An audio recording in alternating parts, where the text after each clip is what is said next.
తెలంగాణ కార్మిక శాఖ మంత్రి మల్లారెడ్డి పదవి బాధ్యతలు చేపట్టారు. ఈ సందర్భంగా పలువురు నేతలు, ప్రజాప్రతినిధులు ఆయనకు అభినందనలు తెలిపారు.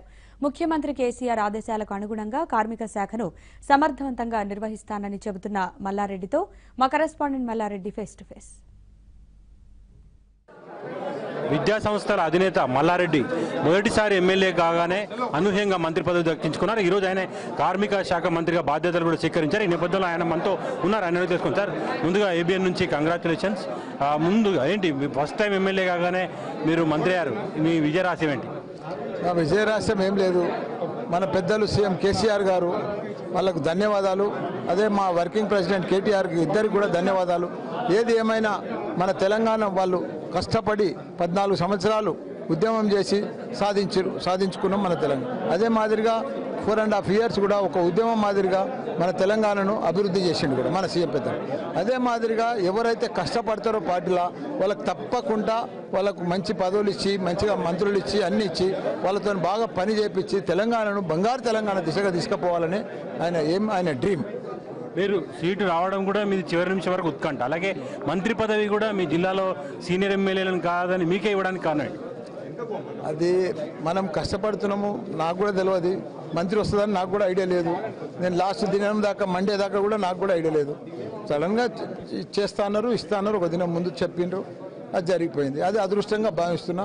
తప్పకుండా నా మీద రెస్పాన్సిబిలిటీ పెరిగిపోయింది. నేను ఇప్పుడు కష్టపడి నా శాఖలకు, కార్మిక శాఖ కానీ, శిశు సంక్షేమ శాఖ కానీ, ఉపాధి శాఖ కానీ, ఇవన్నీ కూడా పర్ఫెక్ట్గా పేద ప్రజల శాఖలు కాబట్టి ఇవి నాకు చాలా ఇష్టము.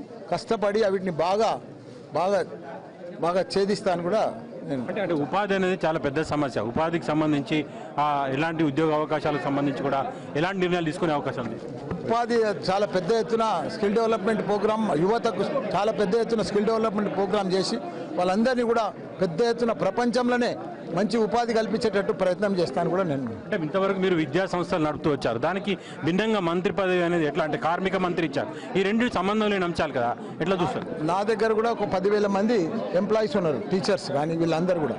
కాబట్టి ఉపాధికి ఈ కార్మిక, ఈ నా టీచర్సు నాకు అన్నీ కూడా తెలుసు. కాబట్టి కొద్దో గొప్ప నేను అన్నీ కూడా వీటికి న్యాయం చేస్తాను కూడా. మీకేమైనా ప్లానింగ్ ఉందా కార్మిక శాఖలో ఈ మార్పులు రావాలి, ఉపాధి పరంగా ఈ మార్పులు? ఎంప్లాయీస్కు అన్ని రకాల కూడా వాళ్ళకు మంచి ఉపాధి కల్పించాలి. మంచి కార్మిక శాఖ కూడా వాళ్ళకి అన్ని కూడా మంచి స్కీములు ఉన్నాయి. వాళ్ళకి ఎక్కడ కూడా ఉద్యోగం, ఎక్కడ కూడా స్ట్రైక్ చేయకుండా వాళ్ళందరితోటి కంపెనీలతో మాట్లాడుకుంటా వాళ్ళకి ఎప్పటికప్పుడు వాళ్ళ పనులు సక్రమంగా చేస్తే కంపెనీలు సరిగా నడవాలి, ఇక్కడ యూనియన్లు కూడా సరిగా నడవాలి, కార్మికులకు కూడా సరిగా సాలరీస్ రావాలి.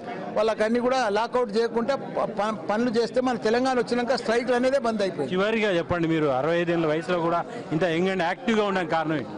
రోజు పని చేస్తాం కాబట్టి యాక్టివ్గా ఉంటాం. ఓకే, ఇది కార్మిక శాఖ మంత్రి మల్లారెడ్డి గారు కాక ప్రతిరోజు యాక్టివ్గా ఉండడం తన విజయరాశి అని చెప్తూనే, అలాగే కార్మిక శాఖలో ముఖ్యమంత్రి కేసీఆర్ ఆదేశాలకు సంస్కరణ తెచ్చేందుకు ప్రయత్నం చేస్తాం, ఉపాధి కల్పించేందుకు కూడా కొన్ని చర్యలు తీసుకుంటానంటే అభిప్రాయం వ్యక్తం చేస్తున్నారు. విడుదల రాఘవేంద్రతో జయసారథి ఫ్రమ్ సెక్రటరేట్, హైదరాబాద్.